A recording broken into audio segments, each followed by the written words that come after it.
Hi, Amagus Cores, and welcome to another episode of EU5. I am playing the nation of Morocco in the 1.15 Rossback patch. It's the latest beta at the beginning of this recording. I know that they're looking to kind of finalize that in the next couple of weeks. But I wanted to do something fun for Morocco, do Reverse Spanish Inquisition. I always think of the Mel Brooks movie History of the World, where he had the musical numbers for some events at the start of that movie. One of them was the Spanish Inquisition. Another was the Mustache Man on Ice. I don't mean to make light of the Spanish Inquisition. I know the horrors of those events from, I believe, the 12th century or so, or several centuries it kind of spanned, right, where they force converted in Iberia. So we're looking to get some revenge by the Moroccans and ultimately overtake Iberia, form Andalucia, which you need to move your capital into the Iberian lands. I eventually move it to Lisbon once I integrate that culture, the Portuguese culture, and then convert them. I'm able to move my capital, and then you have to take almost the entire peninsula before you can form Andalucia. I know you can kind of form it a little bit quicker in EU4. I kind of wish it was like that here, where then you have like a mission tree to, take over the rest of Iberia. But I spend the next 150 years or so fighting the four nations that are in Iberia: Granada, then Aragon, and then Portugal and Castille. So you kind of ping pong across all four of those nations. I mean, Granada's pretty straightforward. There's just one war. But the other three are much larger, so it does take several wars before you can kind of take the lands. And I don't want to overstretch myself, create coalitions throughout all of Europe as a heathen. They see me as a heathen. So I don't want to kind of overstretch and take too much land. But this first battle, you start off immediately in a war with Tlemcen at the start of the campaign, which it's pretty straightforward.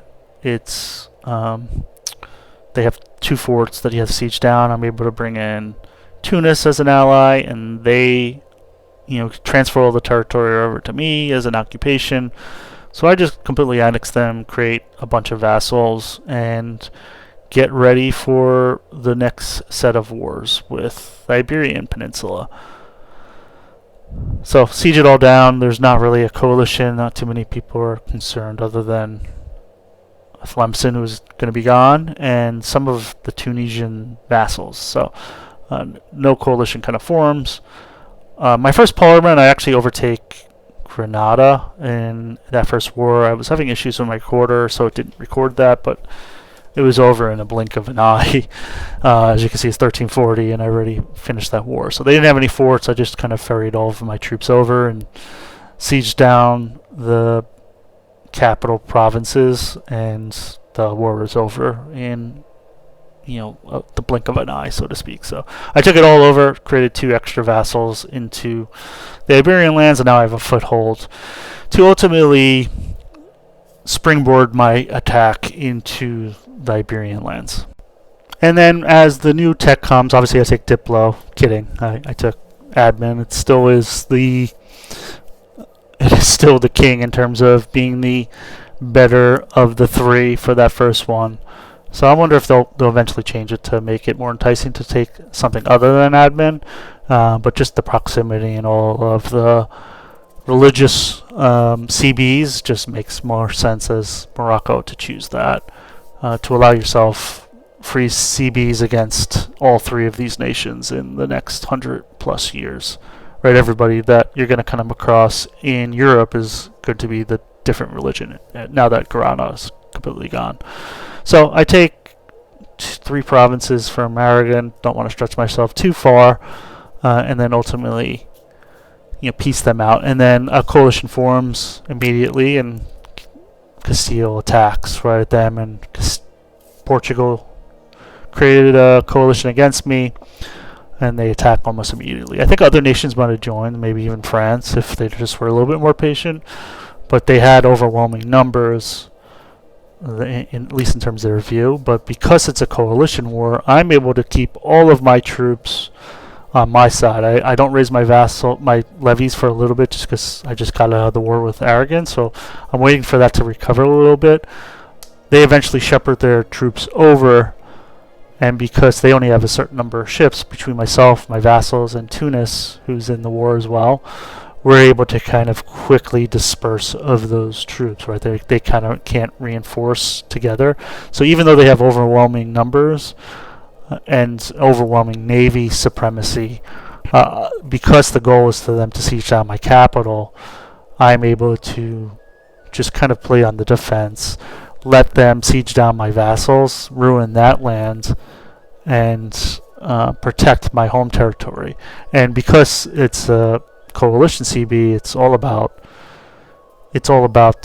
winning battles. And because they're sending smaller stacks, and at the start of the campaign, my armies are stronger than them. So even when I'm facing superior counts, I'm able to attack them. And then the longer they're in my land, they're not getting supply. So they have a number of issues coming into the Maghreb, mainly because there's not a land bridge into there. I know in EU4 you can walk across, but because you have to ferry, they're not going to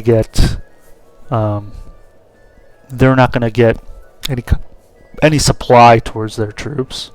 And once you kind of siege things down, then you're just kind of ping-ponging them, chasing them down their stacks that have no morale, and then you eventually kind of wipe them. So eventually get Portugal to peace out, and then I get Castile to kind of end the war as well, and able to take some land into Iberia, right? And not too much, just because they have sieged some of my vassals, and I have not sieged any of their land down. But ultimately, I'm looking to see what I can get from a peace deal perspective that is enticing, as well as making this kind of worthwhile from an execution perspective, right? I'm looking to ultimately try to stretch as close as possible to getting towards Portugal and Aragon, so that I have full access to the coast there around Gibraltar.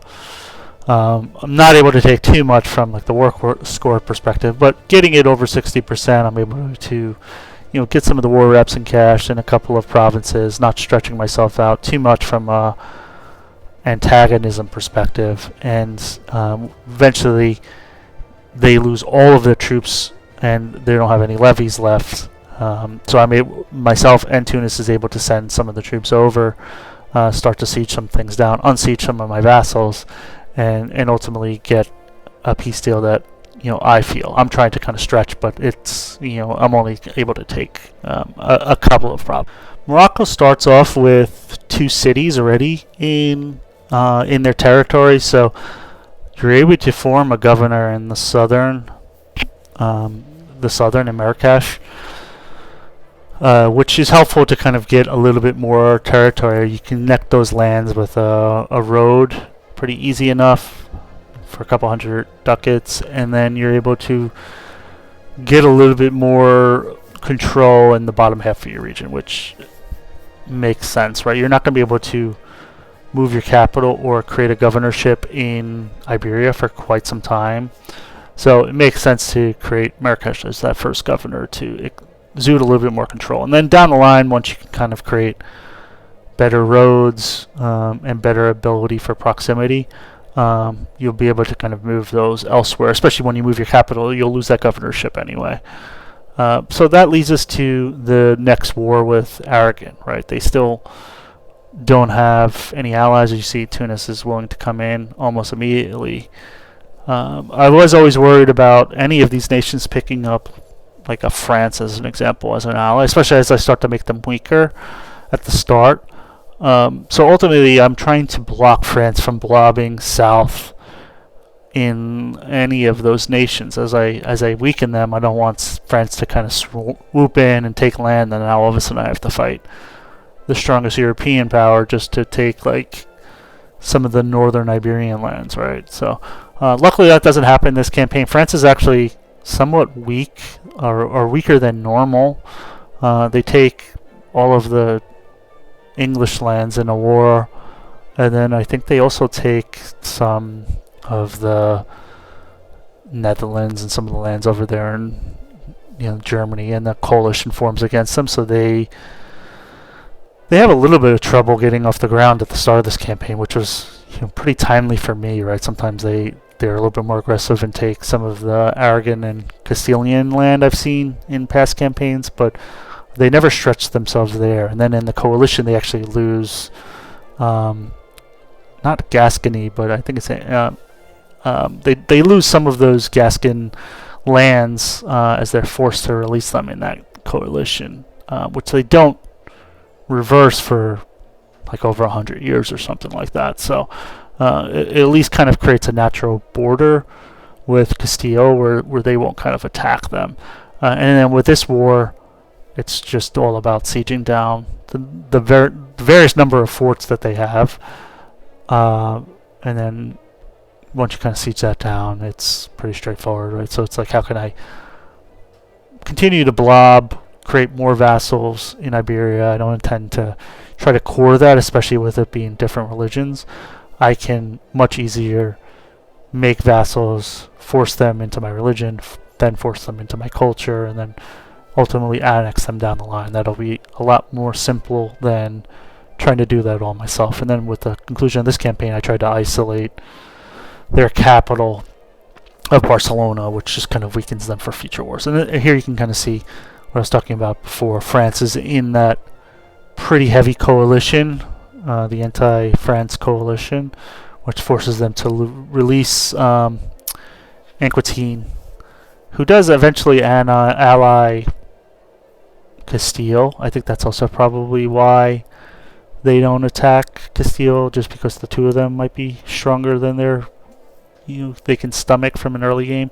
But this war kind of wrecks them at the start of the campaign. You can see as you scale around the rest of them. I'm just trying to see how every nation's doing. Hungary is, I don't know how they lost some of those territories, but definitely a unique situation on the board that I've seen before in terms of Europe. So that just kind of takes us to the next war with Aragon again, right? Just kind of finishing them off, building myself up to ultimately challenge Castile. But I'm looking to find windows of opportunities. So once that peace deal was up with Aragon, I just kind of let the antagonism die a little bit, right? If I'm just constantly in war and taking land from all three of those nations, then all of Europe's going to be knocking on my door with the coalition. So, just trying to take it slow and steady, annex the Aragon land, and then turn my attention to elsewhere. So here it's like trying to isolate them from France and Castile, siege down their vassal in the Sardinia region, and then take all of their forts as best as possible. So at the conclusion of this, I kind of block France from any kind of access. Now, they can still kind of attack and create them a vassal or something, but if they're not isolated and if they're not kind of utilizing them, I'm able to kind of block them from blobbing, at least for this campaign, right? So once I kind of siege those things down, take care of Sicily, who's their ally, between myself and Tunis, we're able to kind of quickly disperse of Aragon at the conclusion of this war. So pretty straightforward. It's Sicily also gets weakened by Naples in the future as well. So it's really just kind of sieging down the forts and piecing out the allies, and then getting the peace deal that's desirable for me from Aragon. As we're into the 1380s now, Provence is also in the war as an ally as well. So just sending things down so I can get the 100% war score completed. So straightforward, overwhelming navy, overwhelming armies, and then just kind of taking over the land and cash and humiliation, right? Just to kind of boost my economy as best I can early game. So once those nations are out, it's just kind of turning attention to Aragon and kind of creating an island in my nation. So now Castile and France do not have direct land access right? It's kind of behind the Pyrenees Mountains. So there's no way for those countries to gain access unless my allies give them access, which is always a possibility of them doing something stupid like that, right? But first war against Castile, or the first war that I declare against Castile, I should say, right? They declared that coalition against me. And because of the lands that I've grabbed, I now have a little bit better access. I have existing power block of my vassals that can kind of support me in the war and allow them, who have a larger army, but between myself and my vassals, and my army is a little bit stronger until each of us get the new tech in place and the new troops. But between them, it's Castile and Portugal. They're always going to be going into war with each other, right? In terms of being called to arms from an ally perspective, which allows me to elongate peace deals with both of them, right? It's like you use that to your advantage. I'm not looking to just blitz and take the land as quickly as possible and just rack up antagonism.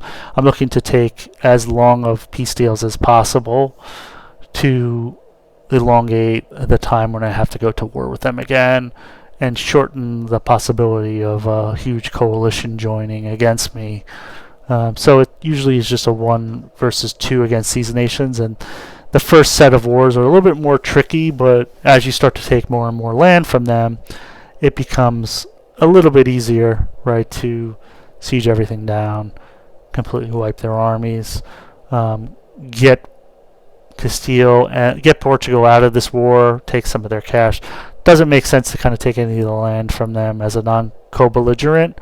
Otherwise, it'll just become too costly from an antagonism perspective, right? So get them out, take humiliation and some cash, just to give myself some prestige and some boost from economy perspective, and then I can start to create a bridge to Portugal for an attacking war in the next phase against them, right? So I'm breaking that alliance with Castile from Portugal so that it's a more straightforward war, or at least that's the intention. A lot of times they re-ally anyway. But once you kind of siege everything down, you can see they are kind of wearing down my levies a little bit here. And then they have a huge stack. I divided my nation as I was trying to siege things down pretty quickly. And you can see they are about to wipe that smaller stack out. So I'm like, time to form that peace deal, right? So notice when it's time to, no one to hold them, no one to fold them, like Kenny Rogers' song. Knowing that I lose that battle, very likely lose that battle, I won't be able to reinforce with my other stack. Even if I do reinforce, they probably would beat both of my stacks anyway, just with the 13,000. Even though I've worn them down, they somehow are able to raise levies pretty quickly. But ultimately, at the end of this campaign, this first attacking war with Castile, I'm just looking to create that full coastline of around Gibraltar area, which allows me to kind of go to war and be able to access both countries in the next phase of the war. And then we go to war again with Aragon, right? There's a couple of provinces left, but the last war against them. And at the conclusion of that last war with Castile, I was able to create more vassals that bordered on Aragon and Portugal. So I have complete access. I can kind of quickly ferry troops over the Strait of Gibraltar and just quickly move in, take 100% of their territory, and they are quickly dispersed in here, right? So take those lands in Ibiza in case my country wants to go partying later. But now they're isolated a little bit further. I didn't have enough to 100% them anyway from max war score perspective. So know what you can take, what you can't, and live to fight another day.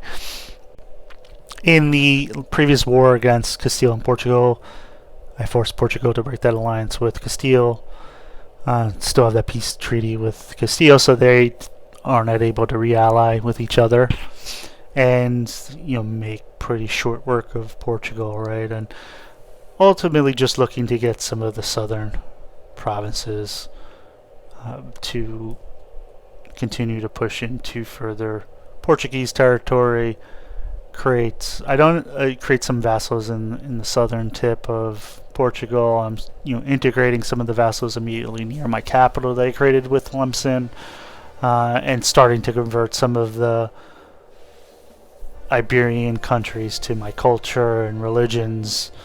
The Granadan are already my religion, but then I'm forcing them to be my culture, so that when I annex them, I'm not hit with like over-cultural capacity.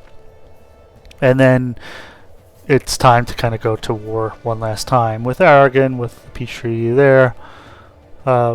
Straightforward. Now they're even weaker, and I can afford to 100% them, right? It's just Barcelona and a couple of provinces that they have remaining. So I'm not really worried about the antagonism. Castile actually joins this one. I don't think they were going to join at the start, but I guess they joined as my rival. So it was trickier than I thought it was going to be, but it kind of allows me to just push any kind of peace treaty with Castile further down the line as well, right? Between myself and vassals, Castile and Aragon are really not a threat at all. So I'm able to get Castile out of the war eventually, right? They still have a lot of numbers and they're still a threat. But once I kind of siege enough of their provinces down, I get just kind of some cash and some war reps and work to kind of fight them down the line anyway. But the ultimate intention of this war, I don't really like to take non-CB land. So it's just getting them out with some cash and hoping to kind of recover from these wars with building out and building roads throughout my territories. So cash is really kind of key for some of these early wars, and I'm not looking to get any unnecessary antagonism. So siege them down. I don't take that one territory for Aragon. I don't really want like France to come and knocking on my door for that one territory, so they live on. And actually, I don't think France ever finishes them off. Right? I don't know why, but they never die. They have that one territory for like the entirety of this campaign. But they're a threat to join a coalition, but they're just one province, so I'm not really worried about it. I could have taken the land, and I would have gotten that their vassal in like Sardinia area, but I really don't have any intention to kind of expand further there. So I didn't do it. Probably didn't min-max. Would have been better to have that vassal, but I'm kind of dealing with diplo capacity challenges and keeping everyone happy anyway, so I'm not entirely too worried about it.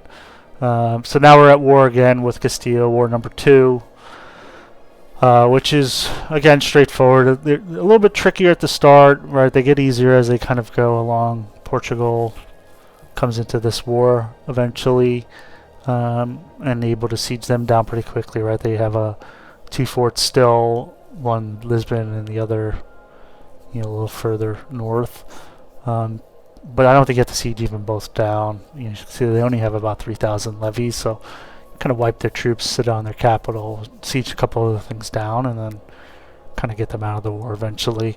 And then with the intention of this is like, how can I start to block future expansion from France, as I'm weakening Castile, who usually has a rivalry attitude towards France.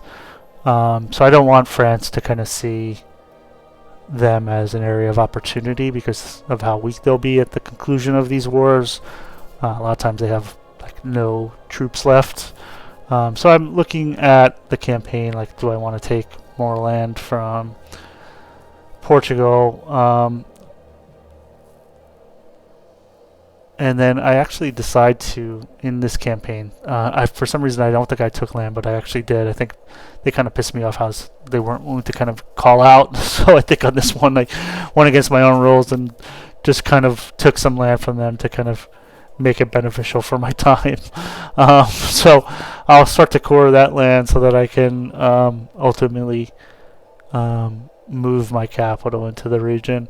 And then it's really finalizing the conclusion of the war with Castile to, at the end of the day, capture more land, start to push a little bit further into the region, take some of the cities that they have in like Cordoba, with the intention so that I have like future cities to build governors once I'm able to establish a little bit more control into Iberia following moving my capital.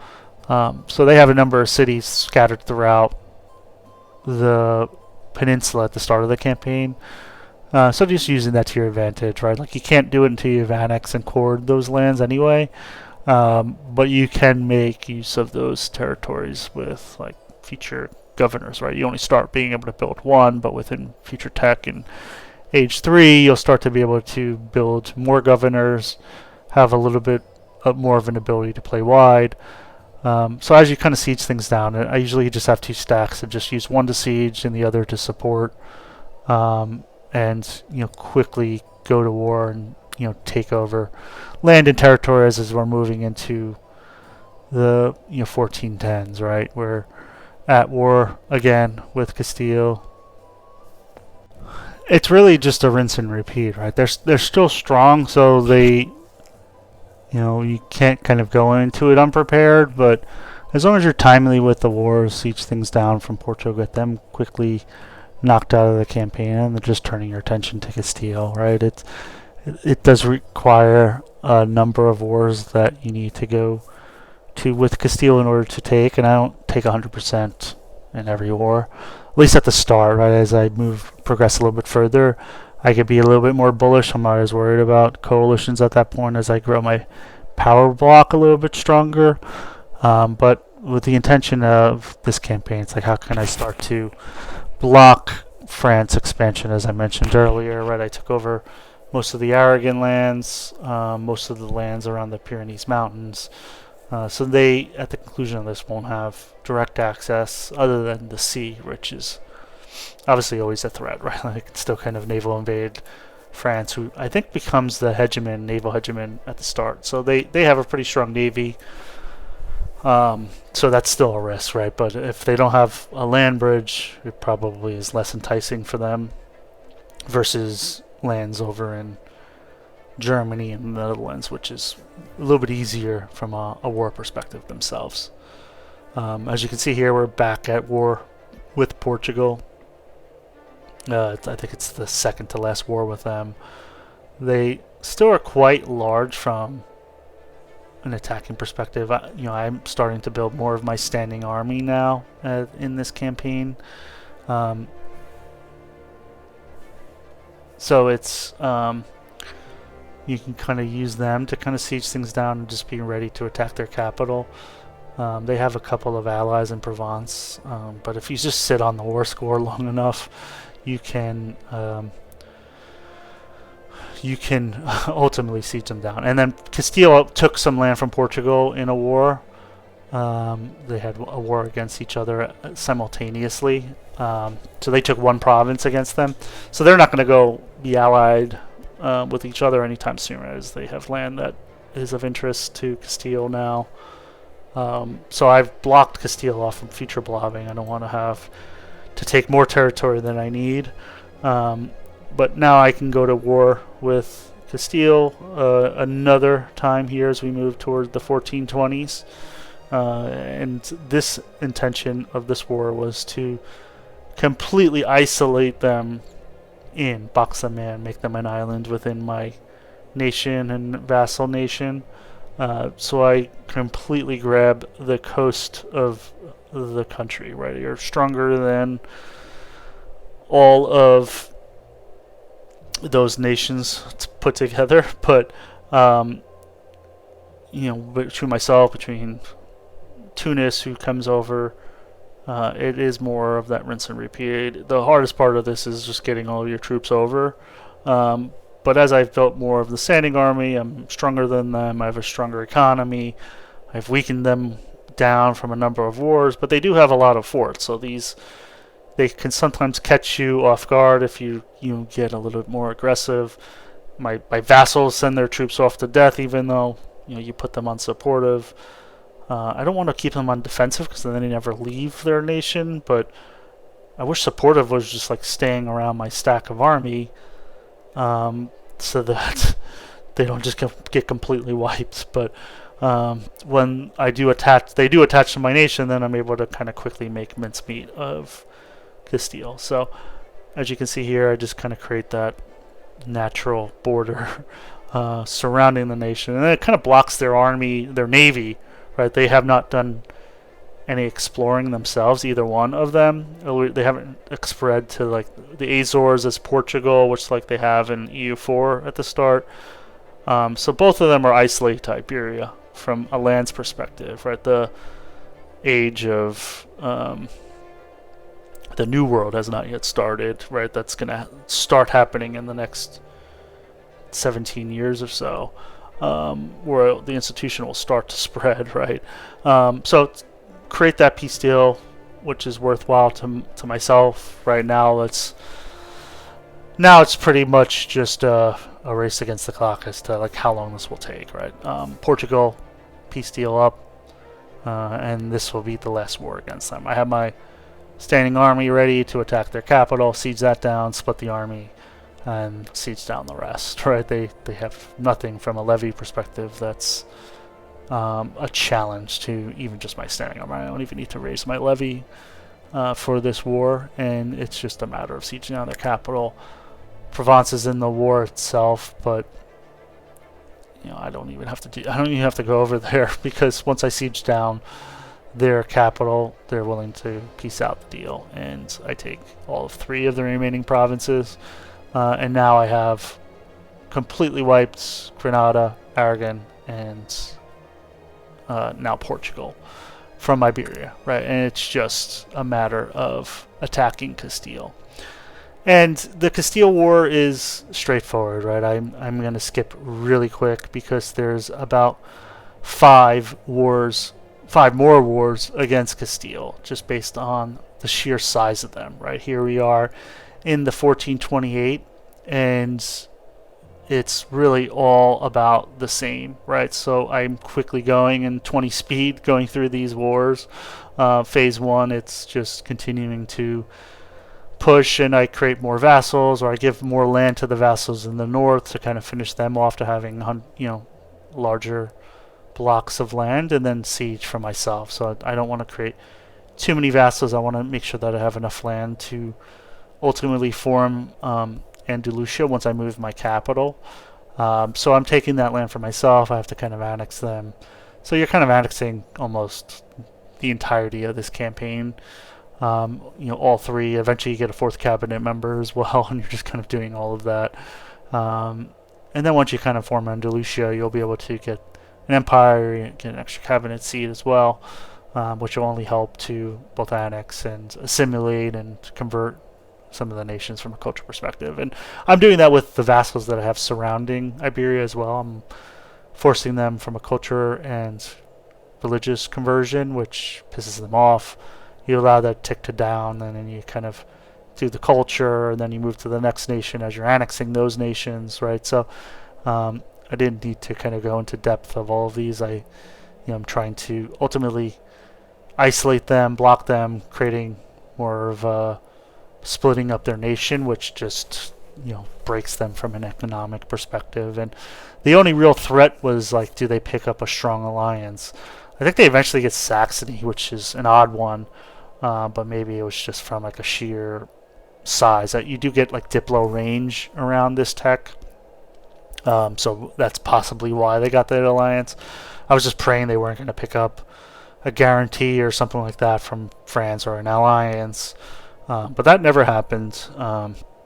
The coalition or the antagonism is quite strong, and there is a coalition that kind of forms. But as long as I'm timely, Castile doesn't join that coalition, right? So I just always have a CB ready for as soon as that peace treaty expires, so that I'm ready to go to war. Right, here we are in the 1460 60s with the last war against them, the fifth and final war that I sped through really quickly here, mainly because it's more of the same. Right now they're 100% from a war sports perspective. I have all of the land. Once I kind of annexed some of those Aragon lands, once I've converted and culture converted and religious converted each of them, as you see, coalitions are forming. I'm now doing the culture of all of those nations. I already did the religious. So I've completely wiped those nations. I now have 100% of the land in Iberia. And I'm ready to, form Andalucia. I've moved my capital to Lisbon. Once I kind of incorporated that culture into my land, Castile and Catalan were a little bit more expensive to do. I would have been well over my culture capacity, but Portuguese was a little bit smaller. So you can see I have the necessary provinces to form the Tier 2 Andalucia, along with my capital in the region. So I'm able to found Al-Andalus, and here you are, the Sultan of Andalusia. I was wrong. I thought it was an empire, but it's actually only a kingdom, which I wish it was an empire. I don't know why it wouldn't be. But I'm got a pretty strong country now, right? I'm the number 4 great power. I am pretty close right there with France if I wanted to expand further. I don't intend to within this campaign. As you can see, I do have a decent sized coalition, not absurd, right? But most of those are smaller minors in the French region anyway. So I'm not really too worried. I have a huge blob. I've completely dominated the Maghreb and all of Iberia now, which was my goal set out from the campaign, right? To do that reverse Spanish Inquisition. So it was a fun playthrough. They are pretty fun to go against Castile, right? They are stronger from an army perspective in that first stage.